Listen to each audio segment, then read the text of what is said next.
Hello, and welcome to the third episode of A Reality Worse Than Nightmares. The last few tales have been rather long, so there was only one story on each of the videos.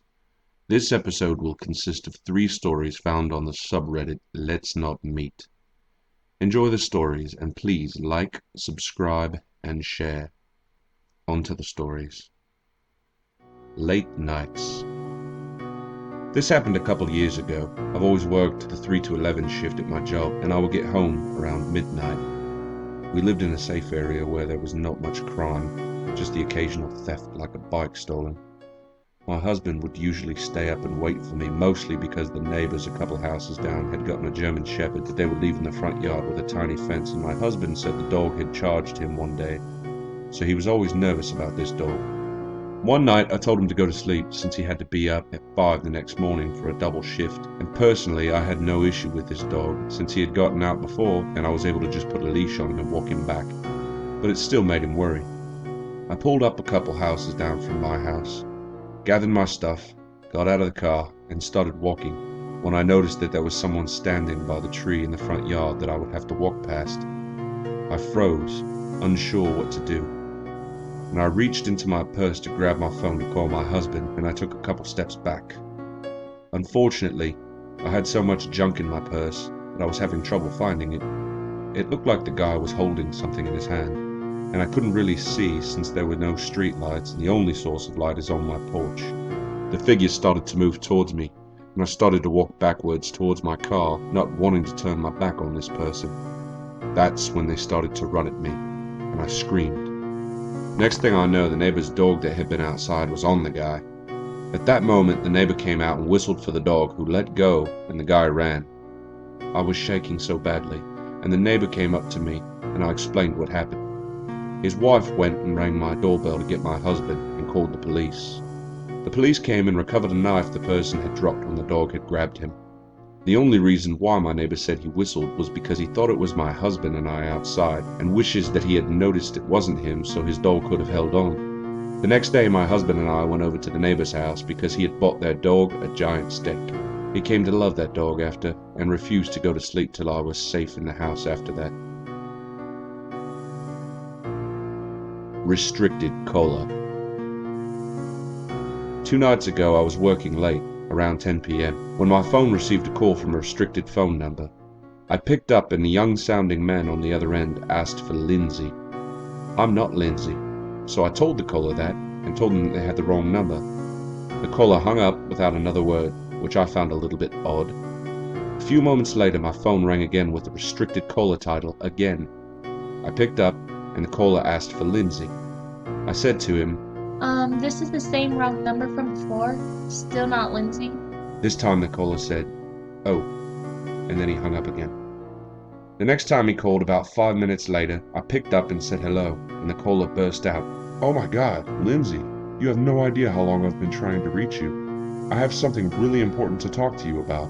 Still not Lindsay. I said back, and the caller hung up again without saying anything.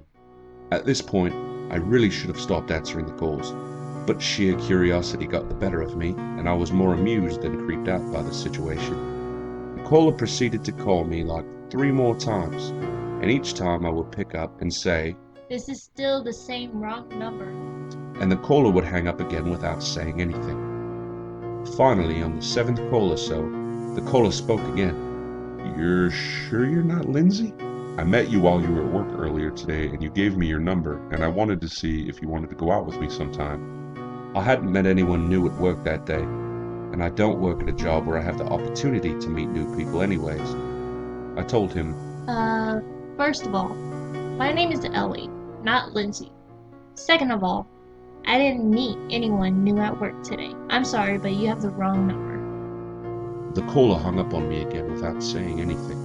He didn't call me back for quite some time, and I thought that I was through with things. My coworker and I were joking around about how poor Lindsay probably gave the guy a fake number because he's clearly a little bit over-insistent.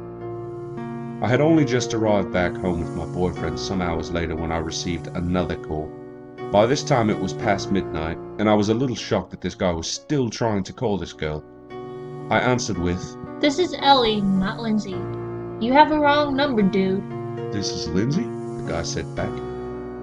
No, this is Ellie. Ellie Lanzel. Yes, I stupidly said my last name to a random phone creeper. It was in the heat of the moment. I didn't realize things were going to get as weird as they were about to. What's your name? I can't understand what you're saying. You're Lindsay? Ellie, like Ellie Goulding. She's saying lights and starry-eyed. Not Lindsay. My name is Ellie. I'm not who you are looking for. I used a different and probably more recognizable celebrity comparison that matches my actual name, which is super common. There were 2 other girls with my name in my graduating high school class of 70. I have no idea who Ellie Goulding is, the guy scoffed. You're not Lindsay? No, I'm Ellie, starting with E as in elephant. I can't understand what you're saying. What's your name? I'm not Lindsay. I'm not the person you're looking for. I'm Ellie. Yeah, I want to speak to Ellie. Dude, you realize I'm not Lindsay, right? You have a wrong number. Sorry. You're Ellie Lanzel? And then the caller hung up before I could reply. But I was suddenly feeling a bit shaken that this guy, who theoretically couldn't understand what I was saying, suddenly said my first and last name very clearly.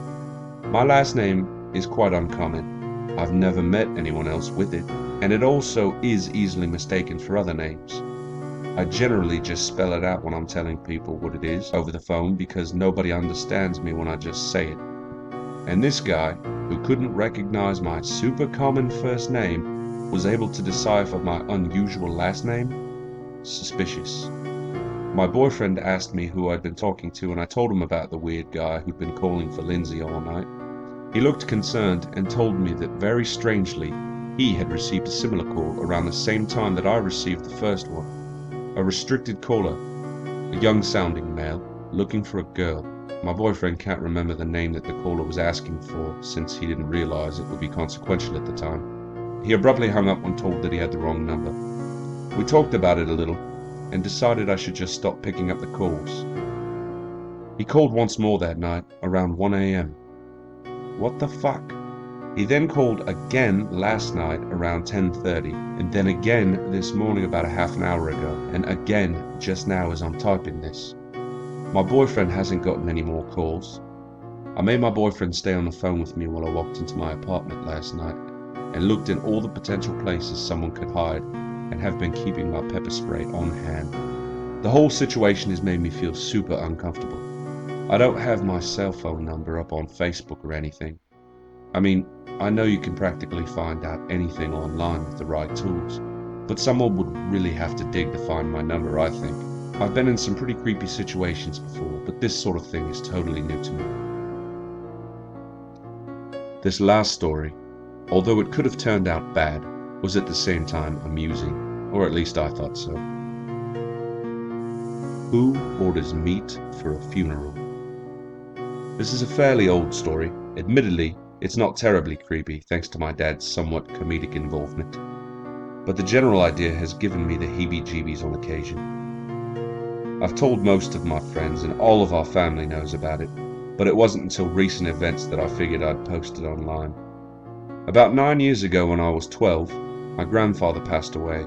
He'd been suffering from Alzheimer's, which was made worse by a T-bone car crash a few years later. So as sad as it was to see him go, it was comforting to know that he was feeling no more pain. However, this also meant my grandmother was alone for the first time in 60 years. After the funeral, the family gathered at my grandmother's house to comfort her. We were all eating in the living room when the doorbell rang. I couldn't see what was happening because a thin wall separates the living room and the front door, but apparently my aunt opened the door to 2 delivery personnel, 1 man and 1 woman. They had an unmarked SUV in the driveway and claimed that they had come to deliver some meat that we had ordered for my grandmother. Deliveries weren't uncommon that day since we had ordered some flowers and whatnot. However, we had not ordered any meat. My aunt called my dad to the door and he told the pair to leave. They did so immediately. This encounter made us all feel fairly nervous, as one might imagine. We were wondering if someone had read the obituary, which would inform them that my grandfather's death left my grandmother alone, and decided to scope out the place. We don't know how they found us, though. They must have followed us from the funeral parlor. We decided that my grandmother would stay with my aunt for the night, while my dad and I stake out her house. My dad brought a shotgun, a rifle, and a handgun, and our dog along for the night. Just to be safe, we moved a mattress into the living room and we went to sleep. I woke up suddenly around 3 o'clock, and it took a second for my ears to wake up too. But soon enough I realized why I had woken up. Someone was pounding on the door with what seemed like enough force to break it in, and they were ringing the doorbell constantly.